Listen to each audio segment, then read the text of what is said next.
நாம் செய்ய போகிறது செட்டிநாடு சிக்கன் பிரியாணி. அதை எப்படி ஹோட்டல் ஸ்டைலில் நம்ம வீட்டில் டேஸ்ட்டாக செய்கிறதுன்றத இன்றைக்கி நான் உங்களுக்கு சொல்லித்தரப்போகிறேன். சேனலில் சப்ஸ்கிரைப் பண்ணாதவங்க சப்ஸ்கிரைப் பண்ணுங்கள். வீடியோக்கு கீழே தெரியுற பெல் பட்டனை கிளிக் பண்ணுங்கள். இந்த வீடியோவை ஸ்கிப் பண்ணாமல் பாருங்கள். 1/2 கிலோ அளவுக்கு பாஸ்மதி ரைஸ் வாங்கியிருக்கேன். இதை ஒரு 15 நிமிஷம் கழுவி ஊற வச்சிட போகிறேன். சிக்கனை மஞ்சத்தூள் போட்டு நல்லா கழுவிட்டு 2 ஸ்பூன் தயிர், 1/2 டீஸ்பூன் மிளகாய்த்தூள், 1/2 டீஸ்பூன் மஞ்சத்தூள், 1/4 ஸ்பூன் உப்பு போட்டு நல்லா பெசரி வச்சுருக்கேன். ஏன்னா உப்பு காரம்லாம் அதில் கொஞ்சம் ஏறுச்சுன்னா பிரியாணியில் சாப்பிடும்போது ரொம்ப டேஸ்ட்டாக இருக்கும். அதுக்காக இதை சும்மா பெசரி வச்சுருக்கேன். இங்கே பார்த்தீங்கன்னா தக்காளி 3 எடுத்து கட் பண்ணியிருக்கேன். 3 பச்சை மிளகாய் கட் பண்ணி வச்சுருக்கேன். 10 பல் பூண்டு கீறி வச்சுருக்கேன். 150 கிராம் பெரிய வெங்காயத்தை நீல வாக்கில் அறுத்து வச்சுருக்கேன். 1/2 லெமன் எடுத்து வச்சுருக்கேன் லெமன் ஜூஸ்க்காக.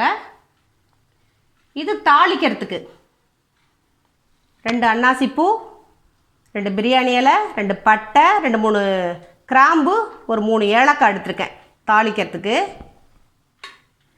தயிர் ஒரு 100 ml எடுத்திருக்கேன். 150 ml கடலை எண்ணெய், 50 ml நெய் எடுத்திருக்கேன்.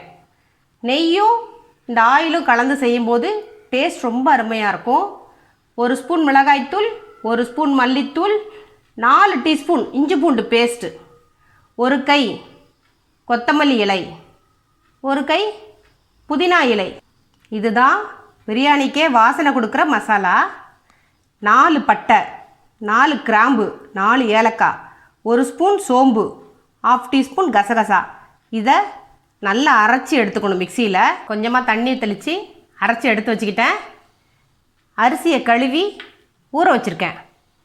ஒரு 10-15 நிமிஷம் ஊறட்டும். ஆயிலும் நெய்யும் விட்டுருக்கேன். நல்லா காஞ்சிருச்சு. இப்போது தாளிக்க கொடுத்த பட்டை, கிராம்பு, ஏலக்காய், பிரியாணி இலையை சேர்த்துக்கலாம். இதில் வெங்காயம் பூண்டு சேர்த்துக்கலாம்.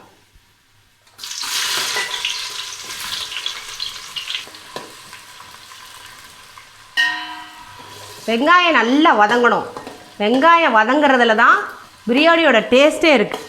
நல்லா செவக்க வதக்குங்க. பச்சை மிளகாய் சேர்த்துக்கலாம்.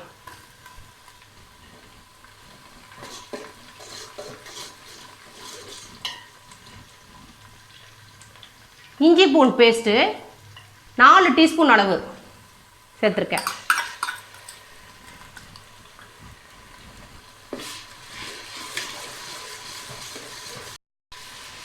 நல்லா பச்சை வாசம் போகிற அளவுக்கு இஞ்சி பூண்டை வதக்கியாச்சு. இப்போது ஒரு கையளவு புதினா, 1 கை மல்லி இலை சேர்த்து வதக்கிடலாம்.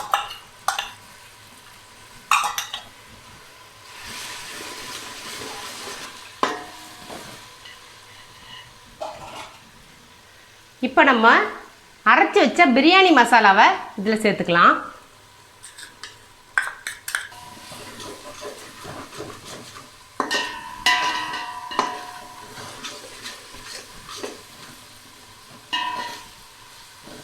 பிரியாணி மசாலா நல்லா வதங்கிடுச்சு. அடுத்தது தக்காளி சேர்த்துக்கலாம்.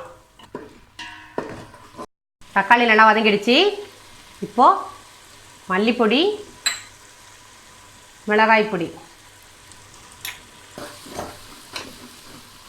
சிக்கன் இதில் சேர்த்துக்கலாம். சேர்த்து இது ஒரு 2 நிமிஷம் வதக்கணும்.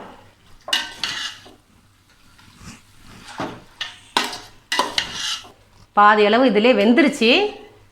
இதில் நம்ம தயிர் சேர்த்துக்கலாம்.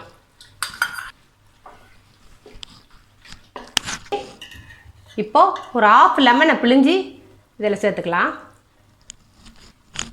அதையும் நல்லா கலந்துக்கலாம்.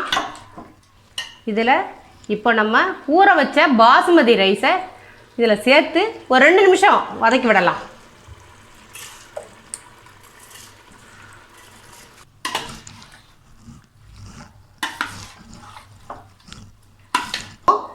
இப்போ நான் 2 டம்ளர் அளவுள்ள அரிசியை போட்டிருக்கேன்.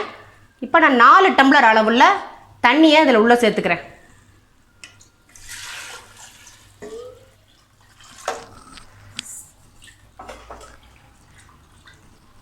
நல்லா கலக்கி விட்டுருங்க. இதில் 1 ஸ்பூன் உப்பு சேர்த்துக்கிறேன்.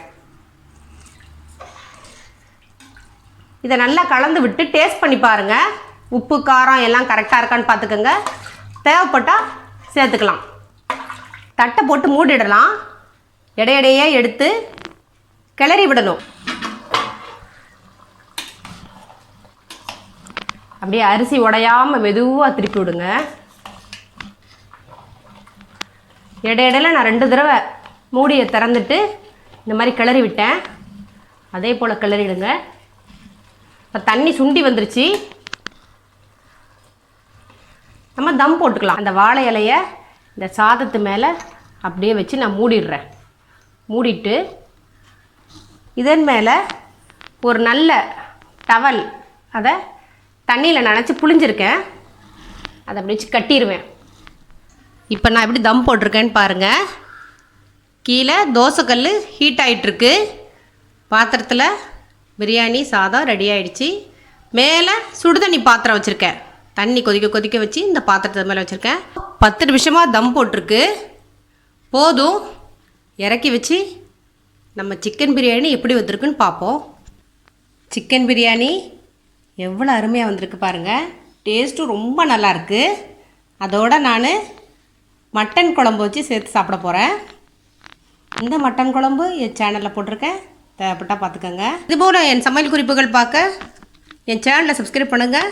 வீடியோக்கு கீழே தெரிகிற பெல் பட்டனை கிளிக் பண்ணுங்கள். லைக் பண்ணுங்கள், கமெண்ட் பண்ணுங்கள், ஷேர் பண்ணுங்கள். வேறு ஏதாவது புது டிஷ் தேவைப்பட்டால் கமெண்ட் பாக்ஸில் போய் சொல்லுங்கள். நான் செய்து அப்லோட் பண்ணுறேன். நன்றி.